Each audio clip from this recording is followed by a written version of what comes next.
Over time, we see many manga come and go. In recent time, we've seen so many manga that we thought were going to be the next big thing get axed.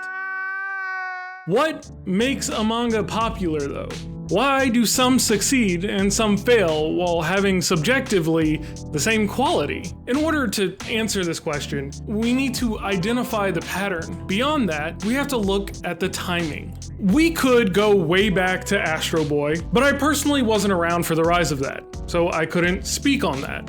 While I also wasn't around for the rise of Dragon Ball, I was around for the rise of it in the West. So that gives us the question of, why did Dragon Ball just work?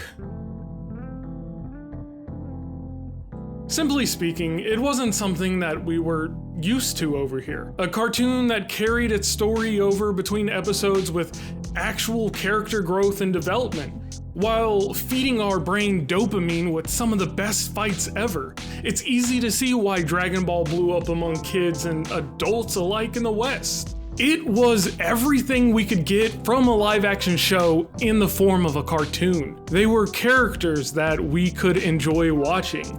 They were characters that we cared about without worry about the progress of the episode resetting. And no, I know Dragon Ball wasn't the first anime to make it to the West, but Akira Toriyama, may he rest in peace, brought to the West the best that the medium had to offer and blew it up. It took off from there. Anime and manga, however, didn't solidify its position in the West until Masashi Kishimoto, Eiichiro Oda, and Tite Kubo brought their titular series over to us. Coined as the Big Three, Bleach, Naruto, and One Piece are responsible for where we've gotten today in terms of anime being so widespread. One of those three series can be listed as the blueprint for most new manga. I'm not saying that. The mangakas themselves are saying that. Most of them aspire to reach that level, and some of them do. There will never be another Big Three though, because no other series will be able to do what those three did. Not because they aren't good, but because it was what those three did for bringing anime and manga to the West in the time that they were released. The next big boom, however, wouldn't come until the release of Attack on Titan. Attack on Titan took the West by storm, quickly becoming one of the most popular shows over here. Everyone and their mothers were watching because the story was just that gripping. Say whatever you want about the end, but that doesn't change the effect that everything else in that show had. It had people waiting for season 4, the finale, part 2 of part 2.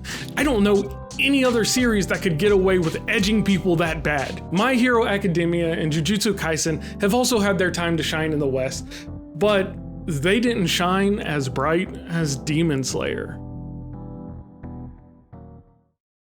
I personally am not a huge fan of Demon Slayer. My wife, however, absolutely loves Demon Slayer, and she's not even a big anime watcher. Sometimes there's a barrier of entry to anime that can dictate what makes it popular. Demon Slayer is one of the ones that I believe is extremely enjoyable for those not familiar with the medium. It starts off slow with a Monster of the Week setup, which really anyone can get behind, and then quickly develops into a full-fledged story.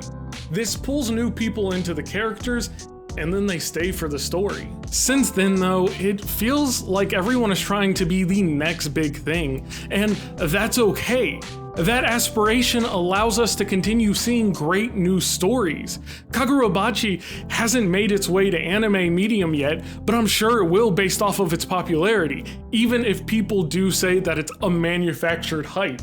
I still haven't gotten past the first chapter, not because I disliked it, but because I'm already reading so much that I can't add more at the moment. Popularity in this medium is fickle, because it doesn't dictate the actual quality of something or the chances of it avoiding the axe. Timing and creativity are huge. Chainsaw Man blew up because it was something new. Since then, we've been getting a lot of edgier and similar manga that get axed. Not because they're bad, but because they weren't the first. There is no way to predict what new series will blow up next. Simply read what looks interesting to you and hope it doesn't get axed. Fabricant 100 will forever remain in my heart, even though I still can't say Fabricant. You may be questioning why I am holding my mic. Also, seriously downgraded. The long story short, I don't have my super fancy mic anymore with its stand, so I had to take it back to the old Blue Yeti.